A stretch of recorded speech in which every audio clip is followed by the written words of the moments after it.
ನಮಸ್ಕಾರ, ವಿಶ್ವವಾಣಿ ಟಿವಿಗೆ ಸ್ವಾಗತ.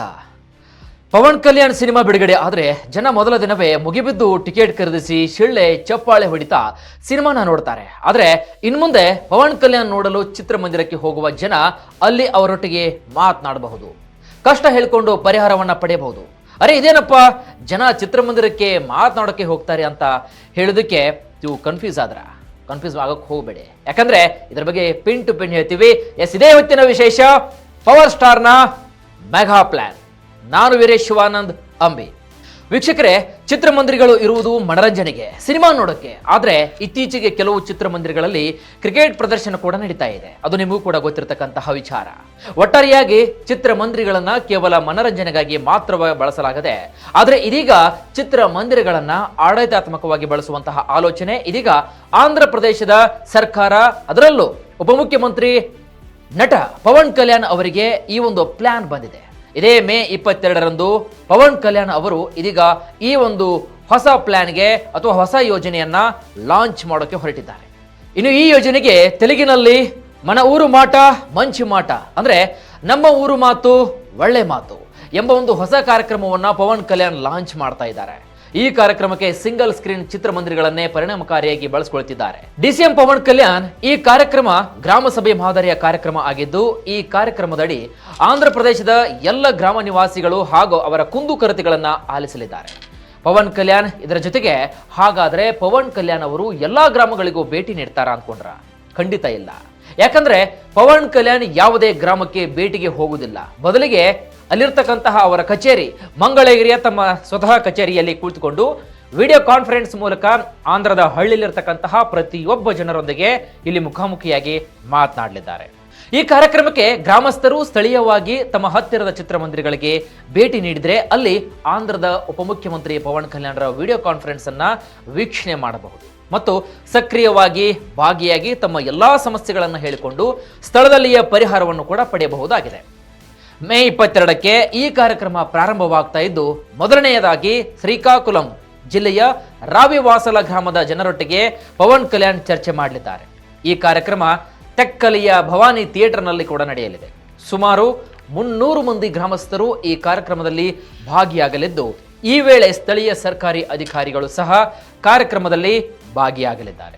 ಈ ಹಿಂದೆ ನಟ ಪವನ್ ಕಲ್ಯಾಣರ ಸಿನಿಮಾ ನೋಡಿ ಚಪ್ಪಾಳೆ ಶಿಳ್ಳೆ ಹೊಡೆಯಲು ಜನ ಚಿತ್ರಮಂದಿರಗಳಿಗೆ ಹೋಗ್ತಾ ಇದ್ರು. ಆದರೆ ಈಗ ಪವನ್ ಕಲ್ಯಾಣ್ ಜೊತೆ ಮಾತನಾಡಲು, ಅವರ ಬಳಿ ಕಷ್ಟಗಳನ್ನ ಹೇಳಿಕೊಂಡು ಪರಿಹಾರವನ್ನು ಪಡೆದುಕೊಳ್ಳಲು ಜನ ಇದೀಗ ಥಿಯೇಟರ್ಗೆ ಹೋಗಲಿದ್ದಾರೆ. ಆಂಧ್ರ ಪ್ರದೇಶದ ರಾಜ್ಯಾದ್ಯಂತ ಈ ಕಾರ್ಯಕ್ರಮವನ್ನ ಮಾಡಲು ಇಚ್ಛಿಸಿರತಕ್ಕಂತಹ ಪವನ್ ಕಲ್ಯಾಣ್ ಚಿತ್ರಮಂದಿರಗಳೇ ಇದೀಗ ಪವನ್ ಕಲ್ಯಾಣರ ಈ ಕಾರ್ಯಕ್ರಮದ ಬಹುಮುಖ್ಯ ವೇದಿಕೆ ಅಥವಾ ಟಾರ್ಗೆಟ್ ಆಗಿದೆ ಅಂತ ಹೇಳಬಹುದು. ಹಾಗಾದ್ರೆ ವೀಕ್ಷಕರೇ, ಪವನ್ ಕಲ್ಯಾಣ್ ತಮ್ಮ ರಾಜಕೀಯ ಕಾರ್ಯಕ್ರಮಗಳಿಗೆ ಸಿಂಗಲ್ ಸ್ಕ್ರೀನ್ ಚಿತ್ರಮಂದಿರಗಳನ್ನೇ ಯಾಕೆ ಟಾರ್ಗೆಟ್ ಮಾಡಿದ್ದಾರೆ ಅಂತ ನಿಮ್ಮಲ್ಲಿ ಪ್ರಶ್ನೆ ಮೂಡಬಹುದಲ್ವಾ? ಹೌದು, ಖಂಡಿತ ನಿಮಗೆ ಈ ಪ್ರಶ್ನೆ ಮೂಡುತ್ತೆ.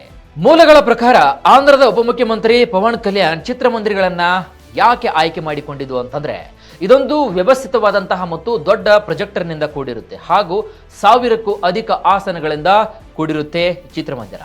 ಇನ್ನು ಯಾವುದೇ ಶಬ್ದ ಮಾಲಿನ್ಯದ ಸಮಸ್ಯೆ ಇರಲ್ಲ.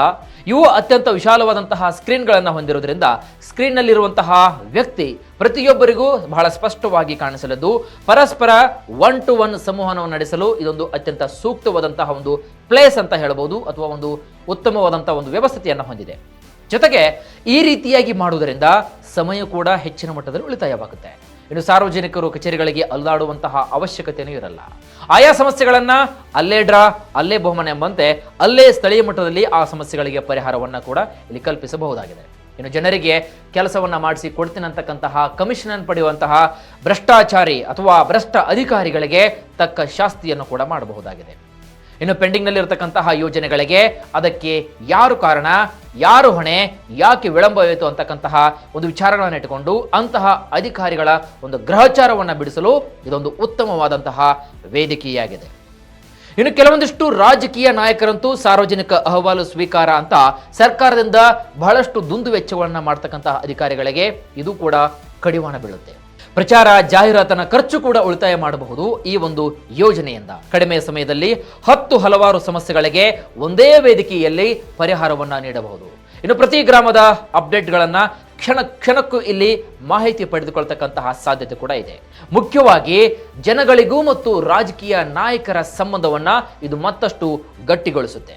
ಹಾಗಾಗಿ ಇಷ್ಟಲ್ಲದೆ ಇನ್ನೂ ಹಲವಾರು ದೃಷ್ಟಿಕೋನಗಳನ್ನು ಇಟ್ಟುಕೊಂಡು ಇದೀಗ DCM ಪವನ್ ಕಲ್ಯಾಣ್ ಅವರು ಚಿತ್ರಮಂದಿರಗಳು ಅತ್ಯಂತ ಅನುಕೂಲವಾಗಿದ್ದರಿಂದ ಆಂಧ್ರದ DCM ಇದೀಗ ಪವನ್ ಕಲ್ಯಾಣ್ ಅವರು ಈ ಯೋಜನೆಗೆ ಕೈ ಜೋಡಿಸಿದ್ದಾರೆ.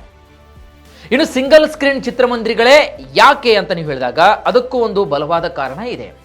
ಮೂಲತಃ ಆಂಧ್ರದ DCM ಪವನ್ ಕಲ್ಯಾಣ್ ಅವರು ಸಿನಿಮಾ ಹಿನ್ನೆಲೆಯಿಂದ ಬಂದು ಸಾಕಷ್ಟು ಸಿನಿಮಾಗಳನ್ನ ಮಾಡಿ ತನ್ನ ಲಕ್ಷಾಂತರ ಅಭಿಮಾನಿಗಳಿಂದ ಪವರ್ ಸ್ಟಾರ್ ಎಂಬ ಬಿರುದನ್ನು ಪಡೆದುಕೊಂಡು ಆ ಮುಖಾಂತರ ತೆಲುಗು ಅಲ್ಲದೆ ಬೇರೆ ಬೇರೆ ಭಾಷೆಗಳಲ್ಲಿ ತಮ್ಮದೇ ಆದಂತಹ ಛಾಪನ್ನ ಮೂಡಿಸಿದ್ದಾರೆ.